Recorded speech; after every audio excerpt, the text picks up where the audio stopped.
The Judgment of the Gods, Part 4. For this lesson, we are going to take a deep dive into the Book of Enoch, translated by R.H. Charles. I will be reading from the Book of Enoch, chapter 10. Enoch 10:1. Then said the Most High, the Holy and Great One spake, and sent Uriel to the son of Lamech, and said to him, Go to Noah, and tell him in my name, hide thyself, and reveal to him the end that is approaching, that the whole earth will be destroyed, and a deluge is about to come upon the whole earth, and will destroy all that is on it. So here it is. As in the days of Noah, when the sons of God began to deal with the daughters of men, the Most High sent forth prophets to warn the people. Hide thyself, build an ark. Enoch 10:3. And now instruct him that he may escape, and his seed may be preserved for all the generations of the world. The elect. The Most High must cut the time short, or no flesh shall be saved. So Christ, through his ministry, had begun to warn the people again, as in the days of Noah, to hide themselves. Enoch 10:4.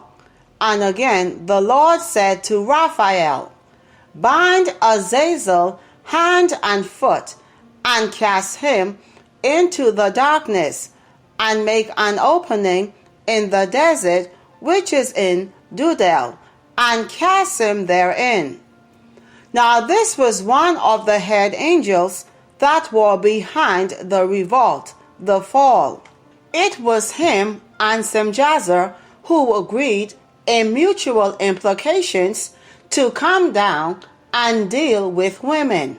Hence here's the story Genesis chapter 6 was talking about. The actual angels who agreed instead of ministering to mankind began to overstep their bounds, because there is law in heaven. There is total order there. Hence a law that all the angels know that's in existence, and they broke that celestial law. The celestial is not to deal with the blood of women. That's a law. The celestial are eternal. Angels are eternal. There is no use and no need to produce offsprings. That's for mankind, because mankind dies on earth, and children continue their bloodline. So there is a purpose for mankind, for marriage, to mate, to bring forth seed on earth, and it's so that a man's name can survive. So there's no rule in the heavens for that, because the celestial are eternal. So the angels who were behind this were bound. Enoch 10:5.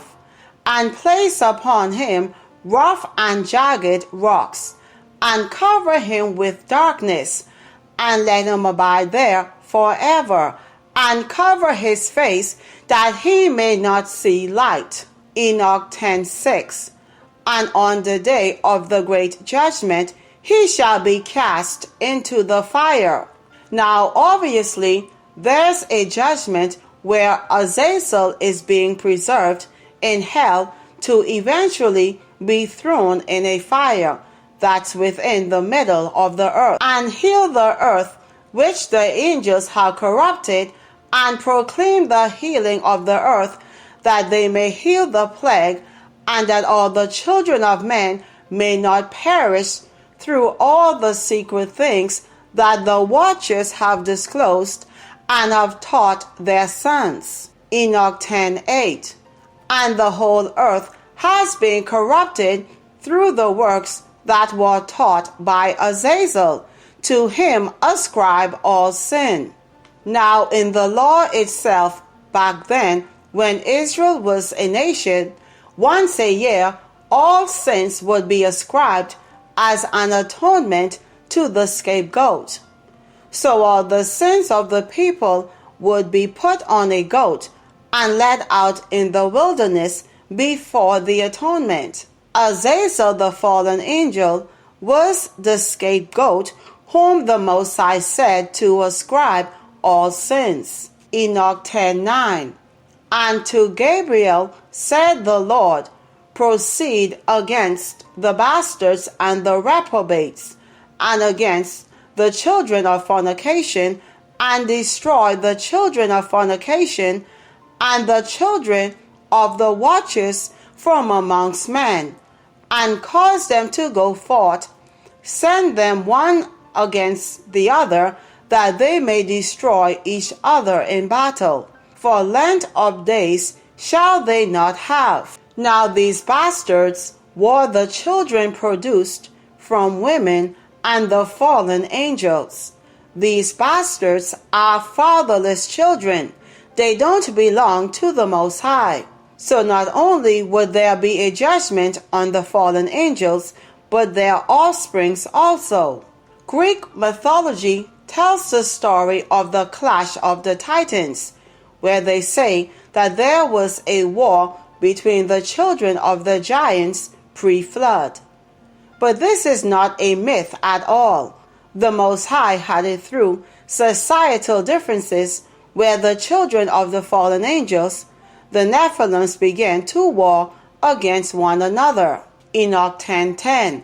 And no request that they, that is their fathers, make of thee shall be granted unto their fathers on their behalf, for they hope to live an eternal life, and that each one of them will live 500 years. Enoch 10:11. And the Lord said unto Michael, Go, bind Semjazer and his associates, who have united themselves with women, so as to have defiled themselves with them in all their uncleanliness. So he said, You take Semjazer and his associates, the angels, the luminaries, that were there to minister to men, who was supposed to do the will of the Most High to guide mankind. You bind them, Michael. Now, of course, Michael, the archangel, knew of them. Michael is a senior in angelic ranking. So the angels, they all knew of these watchers who were sent out by the Most High to help, to minister to mankind. Enoch 10:12. And when their sons have slain one another, and they have seen the destruction of their beloved ones, bind them fast for 70 generations in the valleys of the earth, till the day of their judgment and of their consummation, till the judgment that is forever and ever is consummated. So there's another judgment. The first judgment was to hold them there until the end of the time. This is the judgment of the gods. They are still in existence till this day. They are exactly where Michael and the heavenly angels under Michael placed them, in the center of the earth. They are bound in hell. And that's the region where people after life don't want association with. The dark side, the torment side, is where they are. Living a nightmare forever is where they are. So you want to know what's tormenting, what's doing things to people and spirits down there? It's them, the fallen ones. They're awaiting them, and the bastards that came from these fallen angels, a lot of them are the tormentors within the dark side of hell or Hades. In the center of the earth, which is called hell, there's a gulf in between which separates the righteous and the unrighteous. There's a righteous side where the righteous are in profound, quiet rest, but they can look over and see the dark torment on the other side. Enoch 10:13. And in those days they shall be led off to the abyss of fire, and to the torment and the prison in which they shall be confined forever. Enoch 10:14.